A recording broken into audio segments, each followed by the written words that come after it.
Com os nossos agradecimentos, partimos agora então para a palestra sobre direito sistêmico e nós gostaríamos de chamar à mesa diretiva o nosso presidente da 24ª subseção da Ordem dos Advogados do Brasil, aqui na cidade de Sorocaba, Dr. Márcio Rogério Dias, acompanhado do excelentíssimo doutor Sami Storck, que é juiz do Tribunal de Justiça do Estado da Bahia.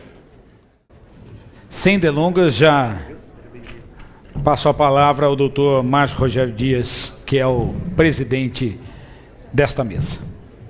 Boa noite a todas e a todos. Vamos dar sequência aqui ao nosso comitê de integração. Trazemos como nosso palestrante Dr. Sami Storck, juiz de Direito do Tribunal de Justiça da Bahia, graduado na Faculdade de Direito da USP, mestrado em Administração Pública e Governo e doutorando em Direito na PUC São Paulo, coordenador docente do curso de pós-graduação pela Escola Hingler, Alemanha, e Faculdade Inovar em São Paulo. Autor do blog Direito Sistêmico, pioneiro na aplicação da constelação familiar no sistema judiciário e autor da expressão e do uso do direito sistêmico no meio jurídico. Por gentileza, doutor, seja bem-vindo. Meu muito obrigado a você. Boa noite a todos. Inicialmente quero agradecer o convite, a honra de poder estar aqui participando desse encontro interinstitucional em prol da conciliação e falar da importância desse vínculo, do reconhecimento desse vínculo entre as diversas instituições que compõem o sistema judiciário para que esse sistema tenha força para atender a demanda por conciliação, né? Essa necessidade que o povo tem de ter suas demandas resolvidas, mas de uma forma autocompositiva, de forma a que as próprias pessoas se capacitem, se empoderem para resolver suas próprias questões, e como podemos ser facilitadores desse processo de empoderamento do cidadão, né?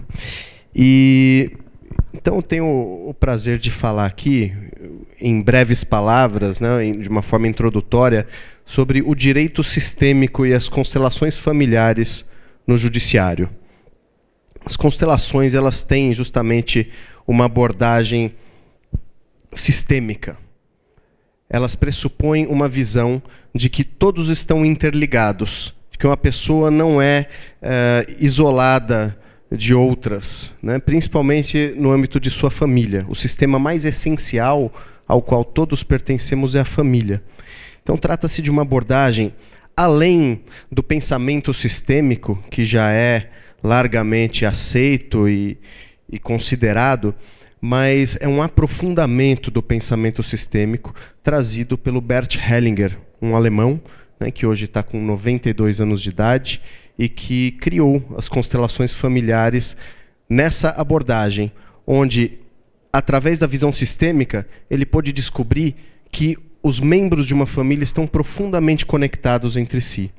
Pais, filhos, irmãos, e cada um de nós contém em si, na alma, os seus próprios pais. Cada um de nós contém em sua própria alma todos os seus ancestrais, os seus avós, os seus bisavós, os seus tataravós. E isso não pode ser separado. Quando se tenta excluir algum dos membros fundamentais desse sistema, cada um de nós contém esse sistema todo dentro de si e cada um de nós faz parte desse sistema. Ou seja, cada membro de uma família contém a família toda. Então, Bert Hellinger, ele não é advogado, ele não é do meio jurídico, mas ele é um filósofo, né?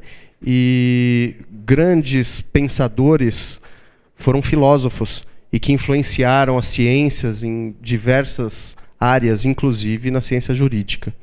E, como tal, o Bert Hellinger também vem influenciando bastante, principalmente no Brasil, a partir dessa compreensão do quanto que essa visão, que essas descobertas dele, da visão sistêmica, da visão fenomenológica dos conflitos, quanto que isso pode nos facilitar na hora de lidar com os nossos próprios conflitos ou de nós, como profissionais do direito, poder auxiliar outras pessoas a lidar com seus conflitos, a buscar uma conciliação, uma maior compreensão, uma visão mais aprofundada, mais compreensiva do que está em questão em cada momento, né? Então, Bert Hellinger, o que é uma constelação familiar? Colocam-se pessoas representando outras pessoas, os membros de um determinado sistema.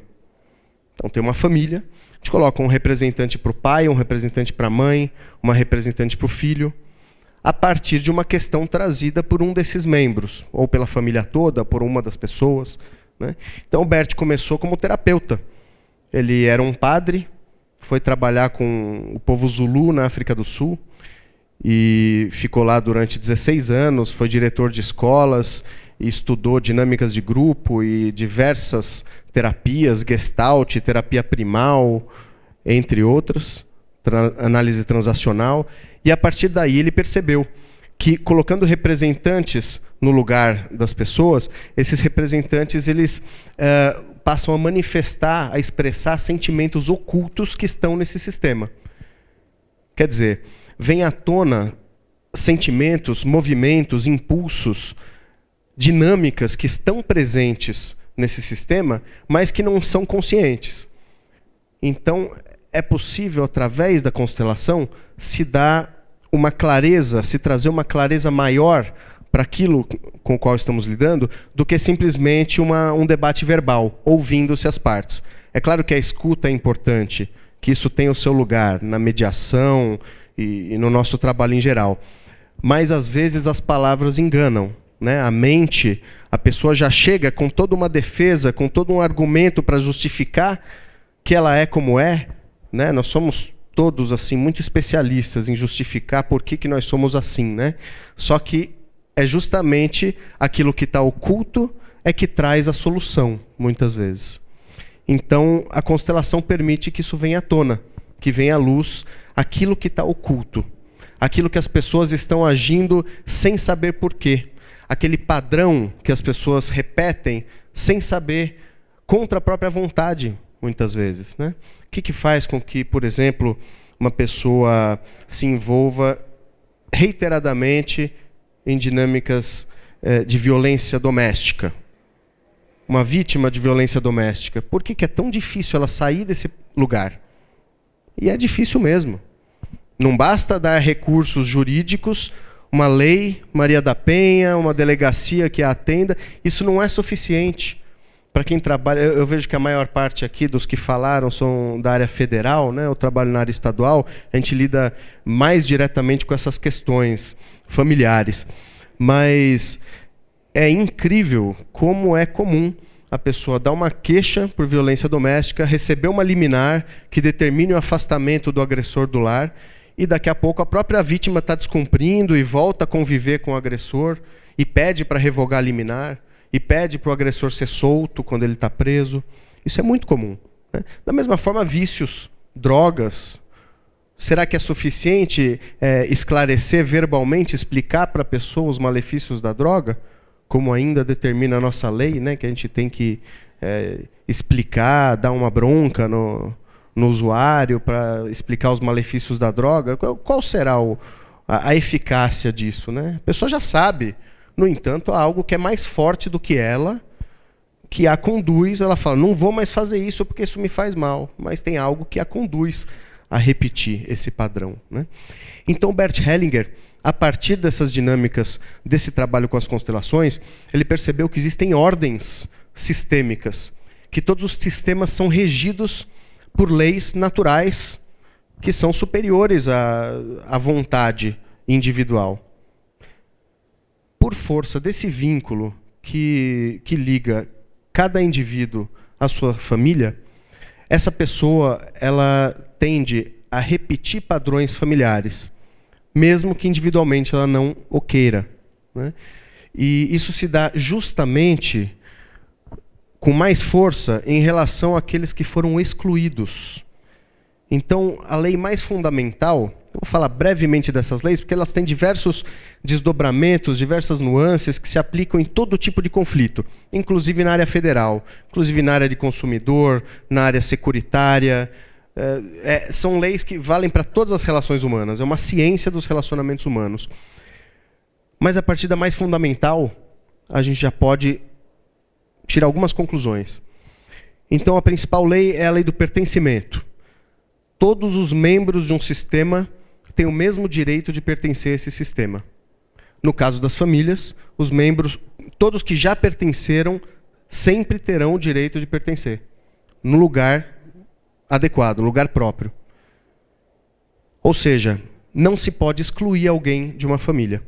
Uma vez que a pessoa pertence ao sistema familiar, e todos pertencem a alguma família, todos têm o seu lugar na família, essa pessoa não pode ser excluída.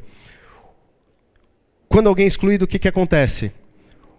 O próprio sistema, que está todo interligado entre si, né? Nós podemos comparar o sistema familiar, ou qualquer sistema, a uma imagem de um mobile, com os bonequinhos pendurados por fios, né? Em que o movimento de um gera movimentos nos outros, e qualquer um que seja tirado vai tirar o equilíbrio do mobile, né? Então, na família é assim. Ou seja, o caso de um casal que se separa e o homem não quer mais saber da mulher, ele exclui ela totalmente. Fala, essa mulher não presta, essa mulher não vale nada, ela foi um erro que aconteceu na minha vida. Só que eles têm um filho, né? E o filho, ele contém o pai e a mãe dentro de si, por força desse vínculo sistêmico. Então, o Bert Hellinger explica assim, ele fala que cada um tem uma alma individual, só que existe uma alma familiar, que é superior a essa alma individual. E as almas individuais estão subordinadas, elas estão sujeitas à alma coletiva. Então, o pai e a mãe compõem a alma desse filho. Se a mãe não tem o direito de pertencer, o filho sente um vazio. Ele sente que tem algo sendo excluído dentro dele. O filho sente tudo que acontece entre os ancestrais se reflete na alma do filho. Podemos dizer também que é no coração do filho, né? Ele conscientemente, no plano da consciência, ele vai excluir a mãe também. Porque o pai tem muito boas explicações para se excluir a mãe. Não, sua mãe não tem valor porque ela abandonou a família, porque ela é doente e nunca fez nada por você, porque ela era viciada, ela andava com más companhias. Não seja como ela é uma má pessoa. Então está muito bem explicado e é convincente no plano mental. E por isso que o plano racional é apenas um plano, mas não é todo, né? A gente precisa buscar, se nós vamos ajudar alguém a resolver seus conflitos, a gente precisa compreender que existe algo além desse plano mental, ou plano consciente, né? Porque aí a criança, em sua consciência, ela sabe que é errado o que a mãe faz, o que a mãe fez, o que a mãe faz, e ela exclui do seu coração a mãe. Fala, realmente ela não presta, não posso ser igual a minha mãe, eu tenho que ser igual ao meu pai, né? Mas aí, inconscientemente, ela honra essa que foi excluída, essa metade dessa criança que foi excluída, ela honra. Como é que ela honra? Ela vai buscar inconscientemente. Então ela busca fazendo a mesma coisa. Por mais que ela rejeite, por mais que ela renegue, ela repete o mesmo destino da mãe. Ou se ela não repetir, talvez ela busque em sua vida uma pessoa que repita esse padrão da mãe. E é por isso que, por exemplo, eu dei o exemplo da mãe, só que é até mais comum a exclusão do pai, né? A alienação parental em relação ao pai é mais frequente, porque as mulheres têm um poder maior de influência com os filhos. Muitas vezes a mãe fica com o filho e nem avisa o pai que ela teve esse filho, né? Ou o pai não reconhece, ou não tem essa oportunidade. Então é mais comum, mas acontece com os dois. Aí o filho cresce acreditando que o pai é um inútil, que o pai não tem valor, que o pai não vale nada. E aí o filho vai repetir o padrão do pai. E também, quando se envolve em relacionamentos, ele repete esse padrão. Se o pai batia na mãe, e os filhos assistem a cena do pai batendo na mãe, e se identificam com aquela dinâmica, com o sofrimento da mãe, e buscam... se sentem assim chamados a intermediar o conflito dos pais, ou a salvar a mãe, ou a brigar pela mãe, muito possivelmente esses filhos se tornarão agressores. Eles se tornam defensores, se tornam justiceiros em relação à mãe, mas vão agredir outras pessoas. Por quê? Essa é a forma que eles vão encontrar para honrar o pai, que era agressivo. Então, estou dando assim alguns exemplos de como é que se repetem as dinâmicas sistêmicas, geração após geração. Nós, como operadores do direito, se olharmos para situações apenas de uma maneira superficial, sem considerar essa visão sistêmica, nós vamos resolver apenas de uma forma superficial, né? E os conflitos tendem a se multiplicar, a aumentar cada vez mais. Então, isso já está no princípio, assim, na defesa da conciliação, né? Por que a gente se dedica tanto à conciliação, a processos de mediação? Porque é mais profundo, porque é mais eficaz, é uma solução mais duradoura do que simplesmente sentenciar um processo sem considerar as reais necessidades, né? O que realmente as partes estão precisando, sem empoderá-las, né? Elas vão lá, reclamam com o juiz dá a resposta, elas vão para casa e qualquer problema que tiver, reclama para o juiz de novo. Então o conflito continua, não termina, né? Só que olhando sistemicamente, com essa visão hellingeriana, nós vemos que é mais do que isso. Que não só as partes vão repetir, vão manter o conflito, mas os seus filhos vão repetir o conflito. Então olha a gravidade da situação, né? Cada conflito é um sinal de que existe alguma desordem, existe algum desequilíbrio. Se nós não tratarmos com essa profundidade, se não tivermos esse olhar sistêmico para ver aonde surgiu esse padrão, quer dizer, a pessoa comete um crime derivado do uso de drogas, ou do vício, ou do envolvimento com quadrilhas. Por que a pessoa se envolve com a quadrilha? O que ela está buscando? Qual é o vazio dentro dela que ela está buscando preencher? A quadrilha é uma família. É a família que ela não teve.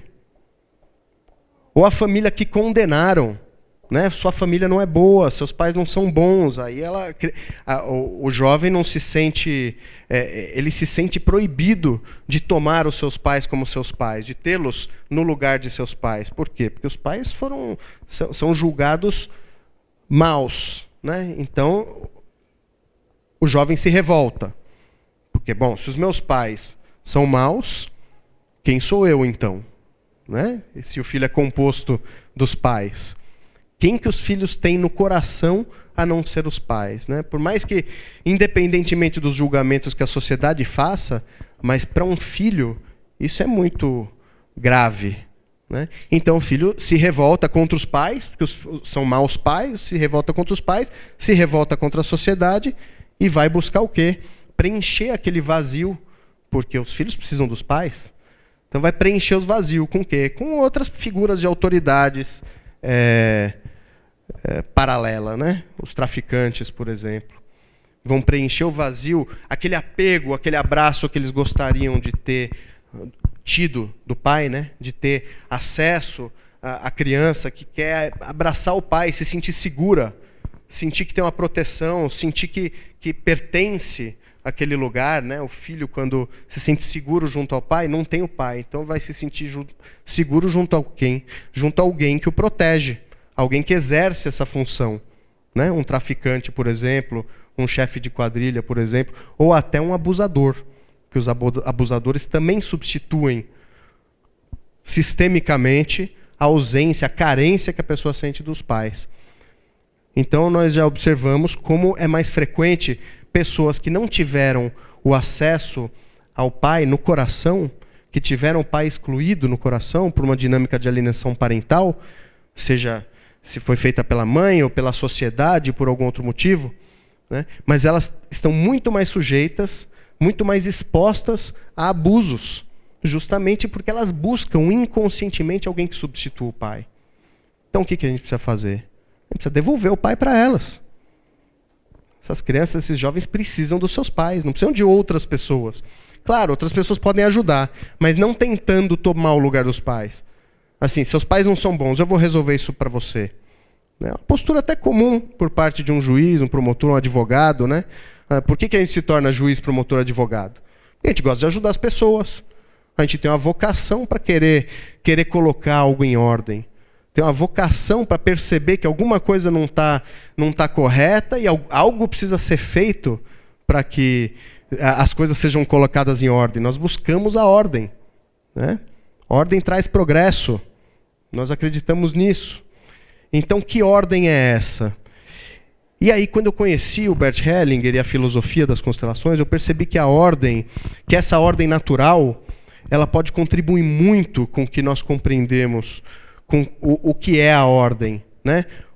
Para que nós possamos dar os passos certos, fazer os movimentos adequados para facilitar que as pessoas encontrem essa ordem, para que elas se pacifiquem.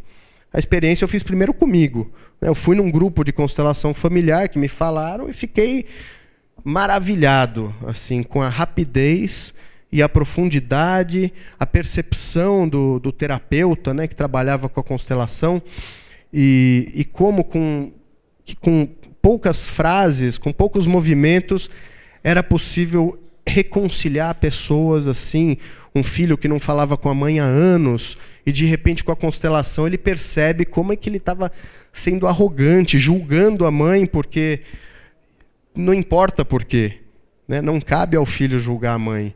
O filho não vai ter paz no coração enquanto ele ficar julgando a mãe e com uma postura arrogante, achando que a mãe tem que pedir perdão para ele. Não tem solução por esse caminho, né? A única solução que pode trazer paz para esse filho é ele reconhecer que ele é o filho, ele precisa da mãe.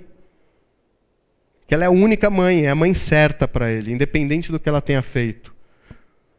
Caso contrário, um filho que fica esperando que a mãe ou o pai sejam algo que eles não são, ou deem a ele algo que eles não puderam dar, vai ser uma criança mimada para o resto da vida. A pessoa vai crescer, vai pedir indenização por abandono afetivo, vai reclamar pela negligência do pai, e vai passar a vida inteira reclamando, porque não tem solução.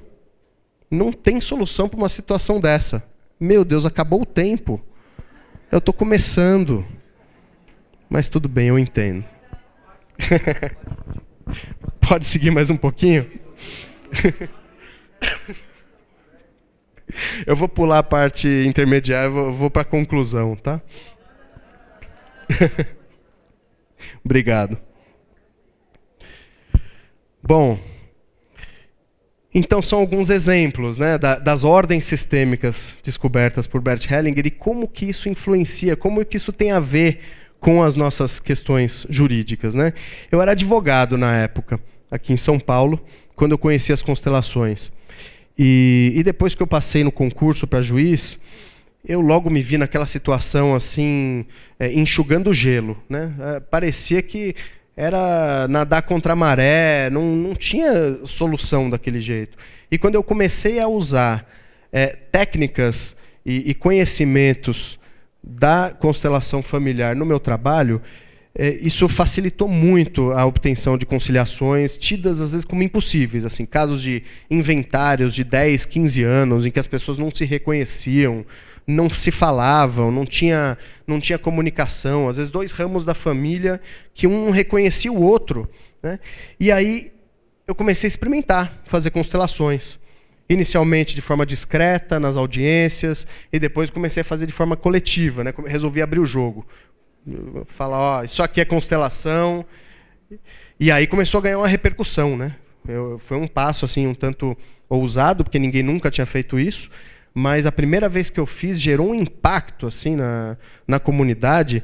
Eu convidei os membros, as partes envolvidas em 60 e poucos processos da vara de família, na época, além dos advogados, promotores, psicólogos, né, servidores do judiciário. E as pessoas ficaram tão impressionadas, porque na constelação é muito emocionante, né? A gente vê a pessoa olha para algo que ela nunca tinha olhado, às vezes um movimento, um filho que está no meio dos pais, a gente tira o filho do meio dos pais, e aí finalmente os pais se olham. O filho achava que estava salvando, estava resolvendo alguma coisa. Olha que petulância, né? Os filhos fazem essas coisas. Os filhos querem salvar os pais, eles se sentem responsáveis. Pô, meus pais estão brigando por minha causa. O filho, quando vê os pais brigando, estão brigando por minha causa, né? E aí o filho se sente responsável e se arvora a ser o mediador, né? Aí depois ele cresce e se torna um advogado, um promotor, um juiz. É assim mesmo. Estou falando da gente mesmo.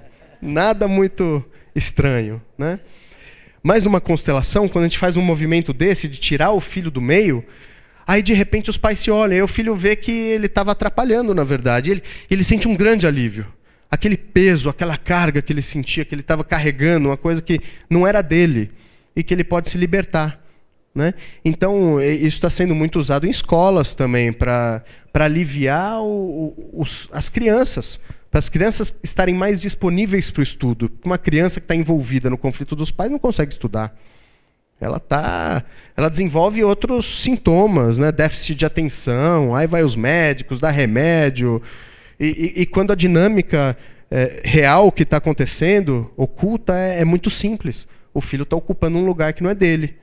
Então ele está com peso que não é dele. Então ele está preocupado com coisas que não cabem a uma criança. Né?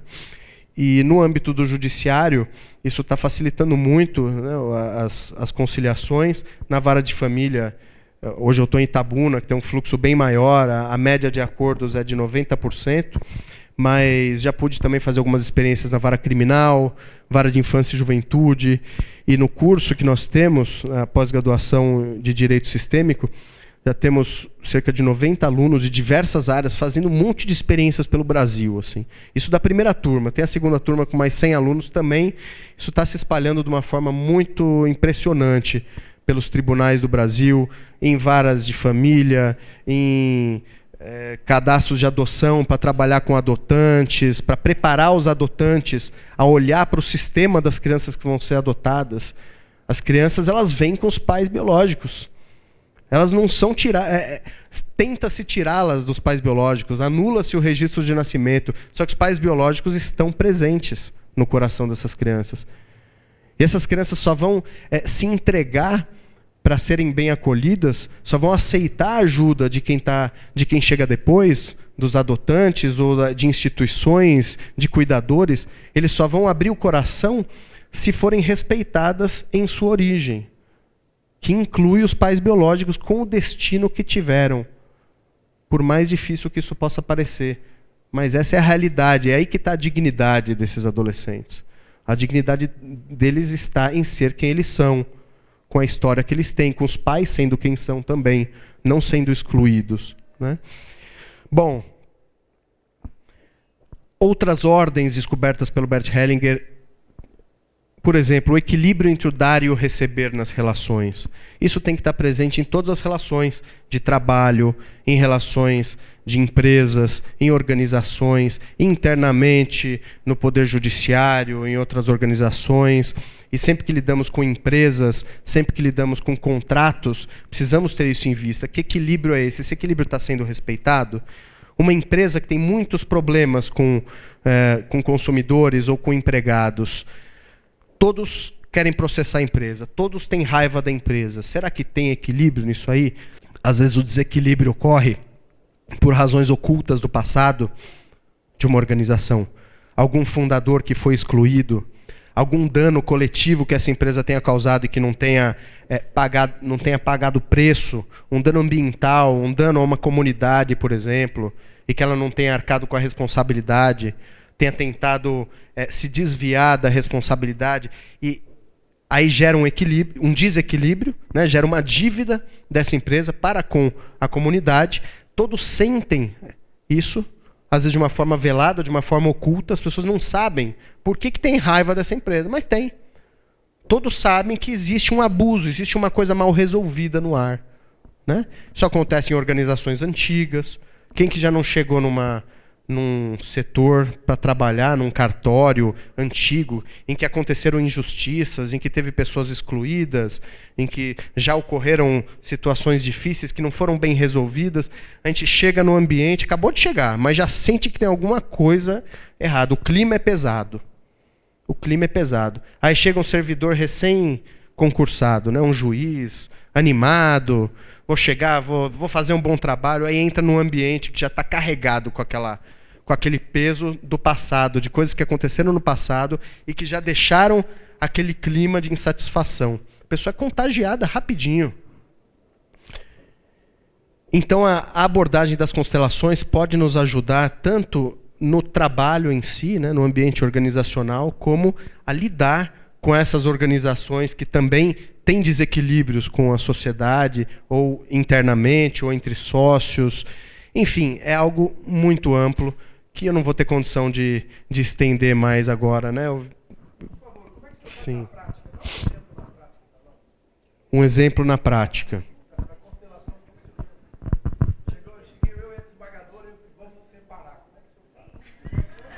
Tá. Bom, lá em Itabuna, a gente convida as partes inicialmente para sessão de constelação. Então, uma vez por mês, a gente faz uma constelação coletiva. Então, são cerca de 70 novos processos por mês. Esses 70 processos são encaminhados para a constelação. Né? Na constelação, normalmente sou eu, mas eu tenho convidado outras pessoas também para conduzir as dinâmicas, né? Em outros fóruns, outras comarcas. Normalmente são consteladores, não é o próprio juiz que faz. Né? Mas pode ser ou não. Eu faço uma palestra, eu explico sobre as dinâmicas sistêmicas, mais detalhadamente disso que eu estou falando aqui. Né? Faço alguma meditação para que as pessoas visualizem como é que essas dinâmicas sistêmicas acontecem internamente em cada uma. Então, sem que as pessoas precisem se expor, porque coletivamente não tem como lavar roupa suja, não tem como a pessoa, fala a sua versão. Isso envolve menores, né? Tem sigilo. Então, é um trabalho que é feito com muita discrição, muito respeito também. Às vezes a pessoa não precisa nem se identificar, eu tenho um problema. Todos ali, a gente já sabe que quem é parte tem problema e quem não é parte também tem. Os advogados também têm, é algo... Todos têm, né? Questões familiares. Então, eu trato desses temas familiares e os principais pontos envolvidos numa separação, né? O que precisa ser respeitado, isso que eu falei da presença do pai e a mãe num filho, né? Segredos de como trazer o filho mais para perto de si, como ganhar a confiança do filho. Os pais estão brigando pela guarda, né? O senhor quer ter seu filho mais próximo de si, então fale bem da mãe dele para ele. Trate de fazê-lo, convencê-lo que você tem a mãe dele no seu coração. Que ela tem um bom lugar. E que os problemas que você tem com ela não tem nada a ver com ele. Aí ele se sente seguro. Se sente, esse sim, o pai reconhece. Esse pai é uma metade minha que reconhece a minha outra metade. Então eu estou seguro. Então, aquele que mais respeitar o outro é quem mais vai ter o filho perto de si, naturalmente, independente de decisão judicial. Então pronto, acaba a briga pela guarda. Porque se um quiser ganhar a guarda em detrimento do outro, ele vai ter que convencer que ele é melhor, e portanto que o outro é pior, né? O velho conflito. Então a gente está mudando essa cultura. Acaba com esse pedido de guarda unilateral, é meu. Não tem cabimento. Quem ganhar a guarda dessa forma vai perder. Por quê? Porque o filho não se sente visto. Ele sente que o pai quer me ganhar porque ele acha que minha mãe é ruim. Mas no longo prazo o filho vai se afastar do pai. E é o que acontece. Né? E depois eu faço uma constelação. Eu chamo representantes. Olha, você representa o pai, você representa a mãe. Normalmente numa manhã eu faço a palestra, faço uma meditação ou um exercício com representantes, um exercício didático, né? Sem um caso específico. E constelam os 3 casos também, numa manhã. Um de guarda, um de relativo a alimentos, um que envolva patrimônio também, partilha de bens.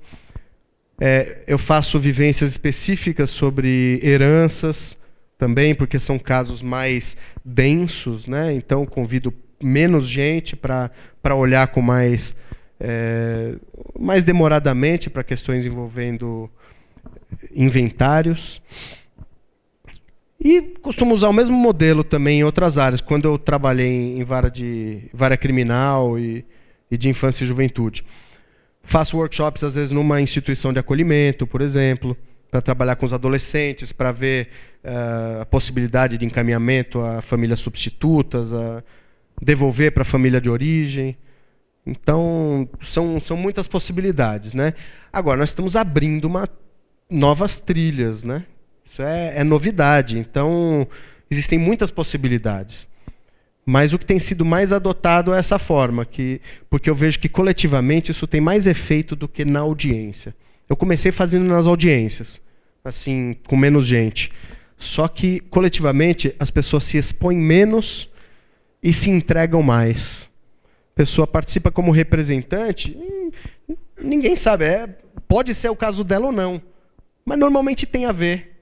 A pessoa participa como representante e se sente como sendo aquela pessoa e se emociona e percebe o quanto amor existe ali por trás daquele conflito, e aquilo serve para o caso dela e serve para o caso daquela outra pessoa que também está ali como representante e para os outros que estão assistindo e também se emocionam. Então tem um alcance, assim, para quem não quer se expor nada, prefere ficar ali atrás sentado só assistindo, também vale, né?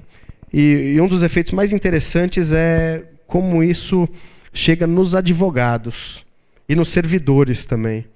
Porque todos têm suas famílias, todos chegam em casa e identificam as questões, né, muito semelhantes, né? E então os advogados muitas vezes se convertem em conciliadores. Já vi casos assim, um advogado que tinha uma petição inicial padrão, que era assim uma declaração de guerra, a petição inicial, e de repente se transformou num conciliador assim que ele gostou tanto que ele começou a frequentar todas as vivências, ele começou a ir nas audiências e eu não precisava nem mais trabalhar na audiência, ele já conduzia o acordo, já sabia. Então é muito interessante o efeito quântico que tem esse trabalho, né? Como isso está se espalhando, mesmo sem uma regulamentação ainda, e eu não tenho pressa nenhuma para ter, porque eu vejo que é importante mesmo experimentar e ver o potencial e descobrir novos potenciais. É uma ciência muito nova, né? Ainda tem muito para ser conhecida. Então, mais uma vez, agradeço o convite, muito grato pela atenção até esse horário. Espero ter outra oportunidade para me falar mais. Obrigado.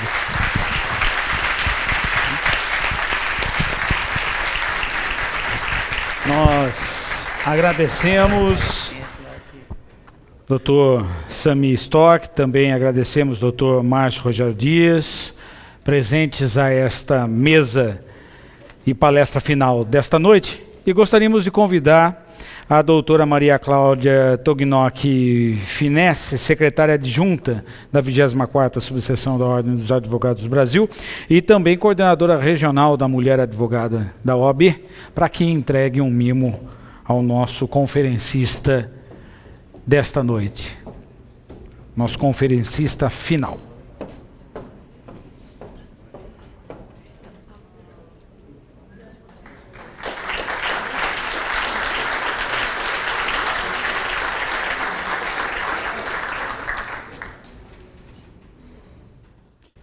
Finalizados os trabalhos, em nome do Comitê de Integração do Poder Judiciário em Sorocaba, gostaria de agradecer a presença de todos, os convidando e as convidando para que amanhã estejamos todos aqui a partir das 8h30 da manhã, quando acontecerão novos painéis e novas discussões acerca do tema que está sendo debatido neste seminário. Muito boa noite, muito obrigado pela atenção e pelo carinho de todos.